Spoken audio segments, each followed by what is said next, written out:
Hello everyone, welcome back our chemistry class. And आज हम जो शुरू करने वाले हैं बहुत ही बेसिक है, बहुत ही ज़रूरी है। केमिस्ट्री को समझना है तो ये टॉपिक ज़रूरी है जिसका नाम है इलेक्ट्रॉनिक कॉन्फ़िगरेशन, इलेक्ट्रॉनिक विन्यास। आप अगर इस सीरीज में पहले से 3 लेक्चर जुड़े हुए हो तो आपको पता होगा कि ये लैंग्वेज जो हमारी क्लास है ये क्या है, बाइलिंगुअल है। यानी हिंदी के साथ साथ आपको हिंदी में इंग्लिश में भी पढ़ने का मजा मिलेगा, हिंदी के साथ इंग्लिश। ओके, सो हम शुरू कर रहे हैं इस क्लास को। एंड आज का हमारा टॉपिक इलेक्ट्रॉनिक विन्यास। सबसे पहले इलेक्ट्रॉनिक विन्यास को पढ़ने की आवश्यकता ही क्यों पड़ी? Why we need to understand electronic configuration. तो देखिए, हम केमिस्ट्री के अंदर क्या पढ़ते हैं? केमिस्ट्री के अंदर रिएक्शन पढ़ते हैं, अभिक्रियाएं पढ़ते हैं, ठीक है, चेंजेस पढ़ते हैं, जिसको हम केमिकल चेंज बोलते हैं, परिवर्तन बोलते हैं। तो ये परिवर्तन या रिएक्शन जो है, अभिक्रियाएं हैं, ये किस वजह से हो रही है? इनके पीछे क्या है? इनके पीछे का रीजन है ये इलेक्ट्रॉन। यही मेन रीजन है। यानी पूरी की पूरी केमिस्ट्री है वो इस इलेक्ट्रॉन पे ही डिपेंडेंट है। इसको अगर समझ लिया आपने तो पूरी केमिस्ट्री को समझना भी इजी हो जाएगा। यानी हम इस चैप्टर के अंदर इलेक्ट्रॉन कहाँ पर मिलेगा और कितने होंगे, कैसे होंगे, कितने होंगे इलेक्ट्रॉन, कितने और कैसे हों, यानी किस प्रकार से अरेंज होंगे, इन सभी सवालों का जवाब फाइंड आउट करेंगे। तो बने रहिए हमारे साथ। नेक्स्ट स्लाइड में हम देखते हैं एक जो हमारा जो लास्ट चैप्टर था, जिसमें हमने थर्ड जो लेक्चर था उसमें हमने क्या किया था, हमने एटम के बारे में स्टडी किया था कि एटम के अंदर क्या होते हैं। ये न्यूक्लियस है, न्यूक्लियस के अंदर प्रोटॉन होते हैं और साथ में क्या होते हैं, न्यूट्रॉन होते हैं। इस न्यूक्लियस केंद्र के चारों ओर इलेक्ट्रॉन चक्कर लगाते हैं, ये आपको बेसिक पता है, ठीक है। अब यहां पर कुछ इलेक्ट्रॉन क्या हो सकते हैं, नजदीक हो सकते हैं, नियर हो सकते हैं। क्या सारे नियर होंगे? नहीं, कुछ एक इलेक्ट्रॉन है वो फार होंगे। फार यानी दूर होंगे, कुछ तो नजदीक होंगे, कुछ क्या होंगे, पास में, कुछ नजदीक। इस प्रकार से अरेंज होंगे, अलग अलग सर्कल पे चक्कर लगा रहे हैं। नजदीक का सर्कल, कुछ दूर का सर्कल। तो यहां पर जो नजदीक होगा इसकी जो एनर्जी होगी, ऊर्जा जो होगी, ऊर्जा की अगर हम बात करें, जो जितना न्यूक्लियस केंद्र के नजदीक होगा उसकी उतनी ही कम ऊर्जा होगी, और जो न्यूक्लियस से जितना दूर होगा, बाहर वाले सर्कल में होगा, उसकी ऊर्जा, एनर्जी उतनी ही अधिक होगी। ये ध्यान रखना है, अधिक ऊर्जा का होगा ये। तो अगर ये आपने समझ लिया तो आगे की कहानी बहुत ही इजी हो जाएगी। कैसे इजी हो जाएगी समझते हैं। क्योंकि एक्चुअल में हमें समझना क्या है यहाँ पे यही समझना है कौन सी उच्च ऊर्जा का है, कौन सी निम्न ऊर्जा का है। उसके पीछे रीजन क्या है कि कौन सा न्यूक्लियस के पास में, न्यूक्लियस के पास में, फिर दूर, इन सबको हम क्या नाम देंगे? इन सबको हम ऊर्जा स्तर के नाम से पढ़ेंगे। क्या है? ऊर्जा स्तर। फॉन्ट चेंज कर लेता हूं मैं, ये कलर चेंज करता हूं पेन का, है ना। कलर अच्छा होना चाहिए, येलो इज बेस्ट ना, आपको भी अच्छा दिखेगा। ऊर्जा स्तर के बारे में पढ़ेंगे। ये ऊर्जा स्तर क्या है? कोई निम्न ऊर्जा का, कोई उच्च ऊर्जा का, कोई उससे ज्यादा ऊर्जा का। तो ये क्या है? एनर्जी लेवल है। जैसे जो पास में है, यहाँ पे अगर चक्कर लगा रहा है कोई एकदम पास में, वो होगा लो एनर्जी का। लेकिन जो दूर होगा, इससे ज्यादा दूर होगा, चक्कर लगा रहा है जो इस सर्कल में, वो इस अंदर वाले सर्कल से क्या होगा? हाई एनर्जी का होगा, उच्च ऊर्जा का होगा। ये समझ लिया तो केमिस्ट्री का जो मूल है वो समझ लिया। तो उच्च ऊर्जा और लो ऊर्जा का इलेक्ट्रॉन आपने पता कर लिया। इन्हीं लेवल्स को, अब ये लेवल्स हैं, अलग अलग लेवल, इससे ज्यादा होगा, इससे ज्यादा होगा, इन्हीं को हम एनर्जी लेवल बोलते हैं, एनर्जी लेवल्स, यानी ऊर्जा स्तर बोलते हैं। ऊर्जा स्तर है ये, क्या है? इंक्रीजिंग ऑर्डर में है, इंक्रीजिंग ऑर्डर में है। और ये इन एनर्जी लेवल को, इन्हीं ऑर्बिट को, इन्हीं कक्षाओं को जहां पर ये चक्कर लगा रहे हैं इलेक्ट्रॉन, अलग अलग कक्षाओं को, इनको हम एक अलग नाम से जानते हैं, जिनको हम हिंदी में बोलते हैं कोश। एनर्जी लेवल है, पहला लेवल है उस वो पहला कोष हो गया, दूसरा लेवल है वो दूसरा कोष हो गया, तीसरा चौथा, इस प्रकार कोष। इंग्लिश में इनका नाम आप जानते होंगे, इंग्लिश मीडियम के बच्चे इनको शेल नाम से जानते हैं, ये ध्यान रखना। यानी अलग अलग जो ऊर्जाएं हैं, अलग अलग ऊर्जा के इलेक्ट्रॉन हैं, जिस पथ पर वो चक्कर लगा रहे हैं वो शेल है इनका, वही कोष है। तो ये पहले आपने कोष को समझ लिया कि कोष क्या है। अलग अलग ऊर्जा के जो पथ हैं उनको हमने कोष शेल नाम दे दिया। क्या इनका भी नाम है? जैसे पहला ऊर्जा का स्तर फर्स्ट सेल बोलते हैं।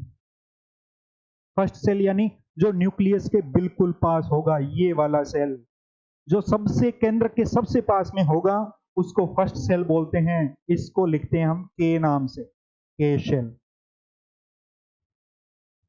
अगर हम दूसरे शेल यानी सेकंड सेल की बात करें, दूसरे कोष की बात करें, देखो दोनों बाइलिंगुअल चल रहा है, नो प्रॉब्लम। हमने बार बार यहाँ पे शेल यूज कर रहे हैं तो यहाँ पर कोष लिखा हुआ है, टेंशन नहीं लेना है, ठीक है। अगर आपको फिर भी लग रहा है आप कमेंट कर डालो, जवाब मिलेगा उसका, ठीक है।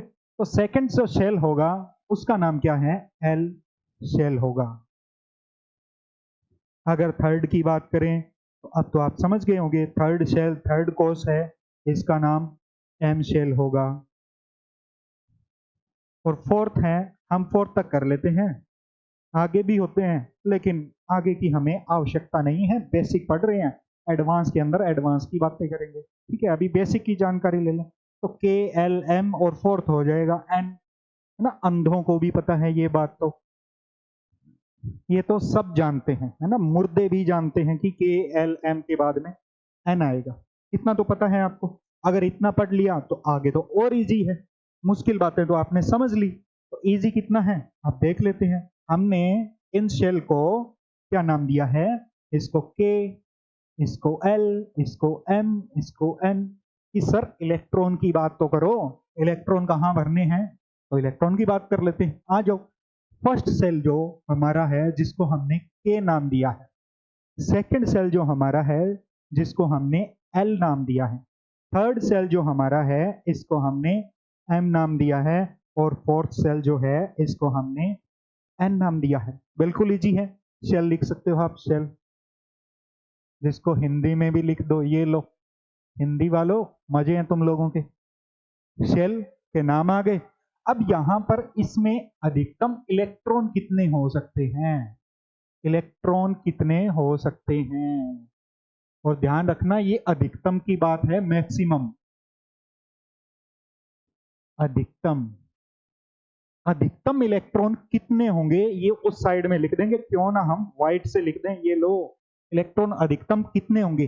फर्स्ट जो सेल है इसके अंदर अधिकतम इलेक्ट्रॉन 2 हो सकते हैं, 2 से ज्यादा भर दिए तो पाप हो जाएगा, और ऐसा पाप नहीं करना है कि फर्स्ट सेल के अंदर 2 से ज्यादा। इस डायग्राम में देखो आप, 1 और 2, पहला जो घेरा है इसमें 2 ही है, 2 से ज्यादा नहीं भरने। अगर आप समझदार हो तो आपने क्या दूसरा घेरा भी देख लिया होगा, दूसरे में देख लो, 1 2 3 4 5 6 7 और 8, यानी जो सेकंड सेल है हमारा उसके अंदर अधिकतम इलेक्ट्रॉन 8 ही भरने हैं। 8 से ज्यादा पाप है, और पाप हम नहीं करते, साइंस वाले तो नहीं करते बिल्कुल भी, है ना। नेक्स्ट जो थर्ड है, अब थर्ड के अंदर इसमें तो एक ही दिखाया हुआ है, लेकिन मैं बता रहा हूं आप याद रखना, और थोड़ी देर बाद आपको पता चल जाएगा। तो यहां पर होते हैं 18, और फोर्थ सेल है इसके अंदर होते हैं 32। ये ध्यान रखना आपको, 2 8 18 और 32, ये हिंदी और इंग्लिश मीडियम है ना, दोनों के साथ में दोनों लैंग्वेज लिखी है मैंने, ध्यान रख लेना। 2 को ऐसे ही लिखते हैं, इंग्लिश वाले और हिंदी वाले दोनों ही, है ना। वो एक मेरी राइटिंग में फर्क हो सकता है, नियत में नहीं। आगे बढ़ते हैं। जब हमने शेल की बात कर ली, कोष की बात कर ली, भरना सीख लिया, तो क्या हम डायरेक्ट भर दें? भर सकते हैं। थोड़ा इसको जूम कर लेते हैं, इसको जूम करने से क्या हो जाएगा पता नहीं, क्या हो जाए देख लेते हैं। इसको जूम करने से ये हो गया, ये क्या हो गया सर? यहां पर 1 लाइन, यहां पर 2 लाइन, यहां पर 3 लाइन। जी हाँ बिल्कुल। जब हमने इसको थोड़ा सा और देखा, अच्छे ढंग से एचडी के अंदर देखा, तो हुआ क्या कि ये जो फर्स्ट सेल है के वाला, इसका एक ही लाइन थी, लेकिन जो दूसरे वाला सेल है इस जिसको हम एल नाम देते हैं, इसकी 2 लाइन थी। जो तीसरे वाला सेल है जिसको हम M नाम देते हैं, इसकी 3 लाइन थी, अगर चौथा भी होता तो उसकी कितनी लाइन होती? जो N वाला है इसकी 4 लाइन होती। ये क्या कहानी है? पहले तो एक एक घेरा था, अब कहीं पे 2 आ गए, कहीं पे 3, कहीं पे 4। तो जी सेल नाम तो दे दिया, इस बार डिवाइड कर दो, इनको उपाधि दे दो, कोई और उपनाम कर दो। पहले तो इनका नाम कोश था, जब इनको फिर से डिवाइड किया तो उपकोष कर दिया, ये लो उपाधि दे दी इनको, है ना। जैसे मुख्यमंत्री, उप मुख्यमंत्री, है ना, उप कर दिया इनको। एक और आ गया तो एक और को डाल दो। अब ये इंग्लिश वाले क्या बोलते हैं? इनको सेल बोलते हैं, तो इनको क्या बोलेंगे? सब सेल बोलेंगे। ये जी सिंपल है, बिल्कुल भी कोई दिक्कत नहीं है हमें यहाँ पर। अगर वो एक ही सब सेल है, अगर एक ही है, अब सब सेल का नाम क्या लिखेंगे? यहाँ पे KLMN लिखा है, इन सब सेल का नाम लिखेंगे SPDF। क्या लिखना है? SPDF। SPDF फिर इनमें कैसे सेट करेंगे? कहीं पे 2 है तो 2 बार S लिखेंगे क्या, या 2 बार P लिखेंगे क्या, यहाँ पे 2 बार D लिखेंगे क्या, किस प्रकार से लिखेंगे? देखो अगर एक ही लाइन है, यानी एक ही घेरा है, एक जगह पे एक ही है, तो उसके लिए हम केवल S लिखेंगे। अगर 2 लाइन है, 2 लाइन जैसे यहां पर है, तो इसके लिए पहली S लाइन होगी और दूसरी P वाली होगी। पहला सब सेल होगा S, दूसरा होगा P वाला, सिंपल। अगर 3 आ गई तो ये पहला तो S ही करेंगे, दूसरा P करेंगे, तीसरा D करेंगे। ये 4 आ गई तो S P D F। इतना इजी है ना, एकदम 5th क्लास का स्टूडेंट जान जाएगा यहाँ के बाद में यहाँ क्या करना है। फिर से एक बार इसको अलग तरीके से देखते हैं, क्या हम इसको एक अच्छे तरीके से भी समझ सकते हैं? इससे भी क्या इजी हो सकता है सर? हो सकता है। कैसे? ये लो, आपकी डिमांड है तो थोड़ा और इजी ले लो। फर्स्ट जो हमारा K वाला है, इसके अंदर एक लाइन है, सब सेल का नाम तो वही हो गया क्लियर, SPDF। K वाला जो सेल है, यहां पे हम सब सेल लिख देते हैं, इसको कोश लिखते हैं, इसको उपकोश लिखते हैं। इसके अंदर अब ये फर्स्ट वाला है, तो हम क्या लिखेंगे इसके लिए? 1। 1 का मतलब फर्स्ट पे है S, क्योंकि S तो आगे भी आएगा ना, बाकी सब में भी तो होगा। ये लो दूसरे वाला L। L सेल के अंदर ये कितने नंबर पे है? 2 नंबर पे है, और इसके अंदर 2, ध्यान रखना, जो 2 नंबर पे है उसमें 2, 3 नंबर पे है उसमें 3 लाइन, 4 नंबर पे उसमें 4, यानी सब सेल उतने ही होंगे जितने, जिस लेवल पे है, जिस एनर्जी लेवल पे। 1 नंबर पे है 1, 2 नंबर पे है 2, इतना इजी। 2 पे 2, 3 पे 3, 4 पे 4, है ना, गधे पे गधा, घोड़े पे घोड़ा। ये लो हो गया। तो अगर 2 हैं तो 2S, 2 किस लिए लगाया? कि ये सेकंड नंबर वाले का है। अब इसमें 2 लिखने हैं, एक तो 2S आ गया, हालांकि ये 2S नहीं है, ये 2 नंबर तो इसलिए बोला जा रहा है कि ये 2 नंबर एनर्जी लेवल पे है, ये ध्यान रखना। तो इससे आगे वाला क्या होगा? एक होगा P का, तो हम इसको 2P नाम दे देते हैं। 2 सब सेल हो गए। अब तीसरे नंबर वाला जो हम M से रिप्रेजेंट करते हैं, M के लिए फिर 3 लिखना है। अब सर एक तो S लिखना ही है, एक P लिखना है, इस बार D भी आ जाएगा। तो ये 3 नंबर पे है तो 3S, 3P, 3D, कोई प्रॉब्लम नहीं है। अगर 4 वाला भी होता, 4 लाइनें होती फिर, तो उसके लिए जो MN होता, उसके लिए S भी होता, P भी होता, D भी होता और F भी आ चुका होता, यानी 4 सब सेल। अब ये 4 नंबर पे है तो ये लो 4, 4S, 4P, 4D, 4F। इतना इजी।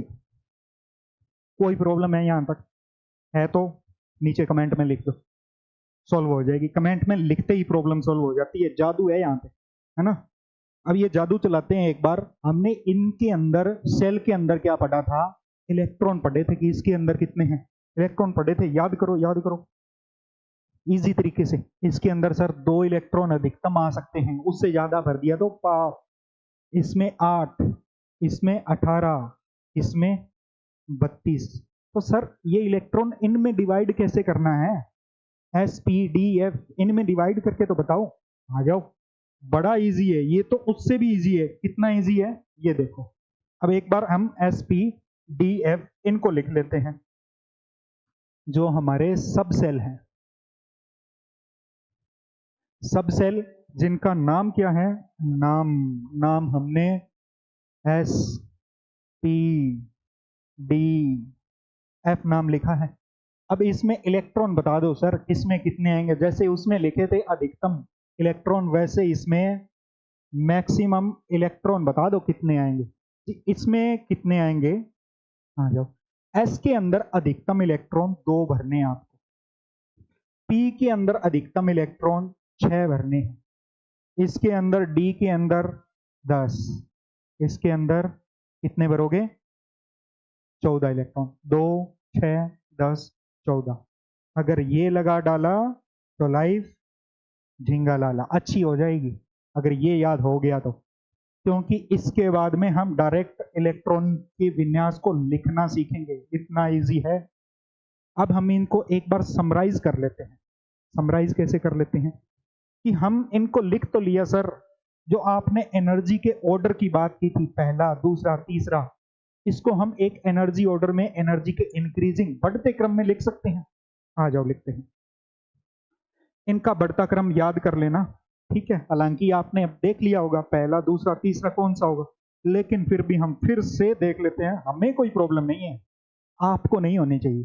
पहला आएगा, उसके अंदर तो सिर्फ और सिर्फ क्या है, चेंज करते हैं भैया, फॉन्ट चेंज करो सर, ऐसी बात कर रहे हो, कलर चेंज करो, कलर ये लो व्हाइट कर दिया। पहला होगा 1s, पहले के अंदर क्या होता है, 1s ही होता है। उसके बाद में क्या आता है, एल आता है, एल के अंदर 2 है, 2 नंबर पे है, 2 आएगा, पहला आएगा एस, फिर आएगा पी, तो इसको हम 2s 2p लिखेंगे। यानी सबसे कम ऊर्जा का ये है, सबसे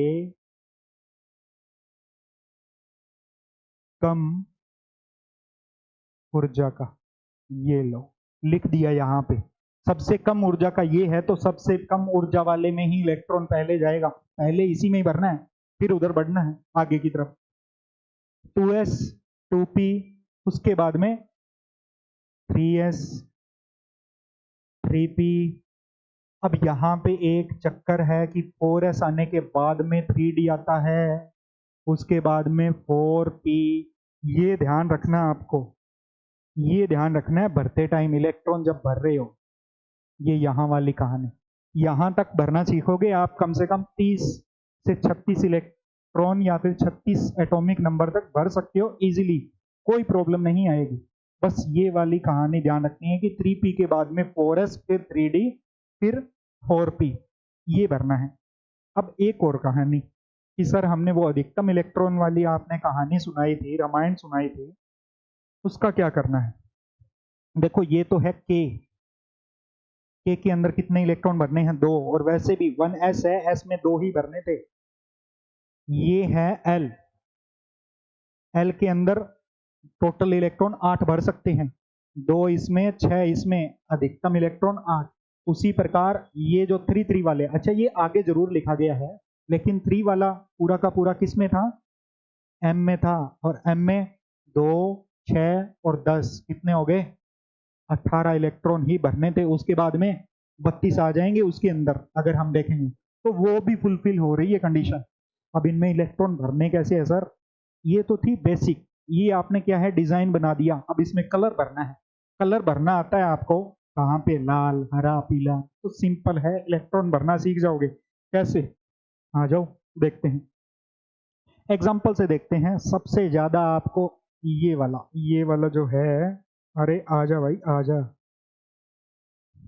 ये है सोडियम, 11 नंबर पे होता है, 11, यानी इसका एटॉमिक नंबर जो है, एटॉमिक नंबर जिसको हम परमाणु क्रमांक बोलते हैं, ये 11 है इसका। अब परमाणु क्रमांक 11 होने से इसका मतलब अगर आपको इलेक्ट्रॉन भरने हैं तो आपको क्या पता होना चाहिए, एटॉमिक नंबर पता होना चाहिए कि कितने नंबर पे, तो उसके बाद हम आगे की कहानी शुरू करेंगे। अगर इसका एटॉमिक नंबर 11 है, जो कि है ही, तो इसके अंदर 11 प्रोटॉन हैं। एक्चुअल में एटॉमिक नंबर प्रोटॉन का नंबर ही होता है। और अगर किसी न्यूट्रल एटम, न्यूट्रल यानी जिसके ऊपर चार्ज नहीं है, आवेश नहीं है, तो उसके अंदर जितने प्रोटॉन होते हैं उतने ही इलेक्ट्रॉन होते हैं। ये ध्यान रखना है, हमने लास्ट क्लास में ये पढ़ा था कि किसी के ऊपर चार्ज आवेश कैसे आता है, ये ध्यान रखना आपको। ओके, यानी अगर हमें एटॉमिक नंबर पता है तो हम डायरेक्ट उससे उसके इलेक्ट्रॉन पता कर सकते हैं कि इसमें इलेक्ट्रॉन कितने हैं, फिर हम भरना स्टार्ट करेंगे। अगर आपको पता चल गया तो हम आगे बढ़ते हैं। ठीक है, तो अब हम आपको पता लग गया कि एटॉमिक नंबर, तो आपको कम से कम 1 से 30 तक एटॉमिक नंबर परमाणु क्रमांक के साथ में उनका नाम पता होना चाहिए। नाम पता है, आप भर सकते, पता होगा तभी तो भरोगे कि किसका, है ना, पता तो होना चाहिए। अब देखो यहां पर मान लो कि पहले हम सीरीज लिख लेते हैं जिसकी हम बात कर रहे थे, 1s 2s 2p 3s 3p 4s 3d। हम 3d तक नहीं जाते, ठीक है, लिख देते हैं। इसी सीरीज में भरना है आपको। पहला एटम उठाते हैं हम, वहीं सोडियम उठाते हैं। ये लो जी सोडियम, कितने, 11 नंबर पे 11 ही इलेक्ट्रॉन भरने हैं। तो देखो 1s के अंदर, एस के अंदर कितने आ सकते हैं अधिकतम, 2 इलेक्ट्रॉन, भर दो। ये लो जी 2 इलेक्ट्रॉन यहाँ पे, फिर से इसमें भी 2, टोटल कितने हो गए, 4, बच कितने गए, 7 बच गए। पी के अंदर अधिकतम 6 आ सकते हैं, 6 इलेक्ट्रॉन, और एस के अंदर 2 आ सकते हैं, लेकिन 10 तो भर दिए, एक ही बचा है, ये बचा हुआ इलेक्ट्रॉन एस के अंदर। तो इसका इलेक्ट्रॉनिक कॉन्फ़िगरेशन, इलेक्ट्रॉनिक विन्यास इस प्रकार लिखा जाएगा, 1s2 2s2 2p6 3s1। इतनी सी कहानी है। अगर ये आ गया तो सब आ गया केमिस्ट्री के अंदर। कुछ और एग्जांपल देख लेते हैं यार। क्लोरीन बहुत बार देखा जाता है ना, सोडियम के साथ क्लोरीन, नमक, नमक लगाओ अपने घावों पर। 17 नंबर पे है, अभी बता रहा हूं, याद आपको करना है। 17 इलेक्ट्रॉन भरने हैं, 2 1s के अंदर, 2s के अंदर फिर से 2, 2p के अंदर 6 इलेक्ट्रॉन, कितने हो गए, 10 इलेक्ट्रॉन, 7 इलेक्ट्रॉन और भरने हैं, 2 इसमें भर दिए, पीछे बच गए 5, 3p में 6 आ सकते हैं, पांचों इलेक्ट्रॉन यहां पर भर दिए। एकदम इजी। लिखो फिर इसको, 1s 2 2s 2 2p 6 3s 2 3p 5। इतना इजी हो गया, इतना इजी है। एक और एग्जांपल ले लेते हैं, आप ही प्रैक्टिस, आपको ही करनी है प्रैक्टिस तो बाद में। ऑक्सीजन, इजी इजी वाले मैं करवा देता हूँ, टफ है वो घर बैठ के कर लेना, है ना। जैसा कि हर स्टूडेंट को लगता है कि इजी क्लास में करवा दिया और टफ है वो घर होमवर्क के लिए दे दिया। 8 नंबर पे है ना। महारथियों को पता है कि ऑक्सीजन है वो 8 नंबर पे है, तो 8 इलेक्ट्रॉन होंगे। 2 इलेक्ट्रॉन भर दिए हमने 1s में, 2 इलेक्ट्रॉन भर दिए हमने 2s में, कितने बच गए, 4 इलेक्ट्रॉन। पी के अंदर आ सकते हैं 6, लेकिन 4 इलेक्ट्रॉन ही है हमारे पास, ये भर दिए। फिर से लिखो, 1s 2 2s 2 2p 4। तो ये हो गया इसका इलेक्ट्रॉनिक विन्यास, इलेक्ट्रॉनिक कॉन्फ़िगरेशन। अगर यहां तक आपको समझ में आ गया ना, तो आप कंप्लीट इलेक्ट्रॉनिक कॉन्फ़िगरेशन कंप्लीट कर सकते हो बिना किसी प्रॉब्लम के।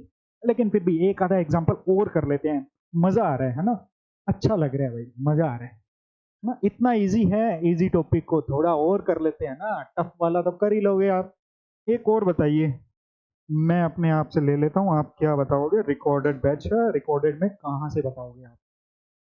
ओके, सो यहां पर जो है हम लेते हैं नाइट्रोजन। नाइट्रोजन की क्या कहानी है, नाइट्रोजन है 7 नंबर पे, नाइट्रोजन है 7 नंबर पे।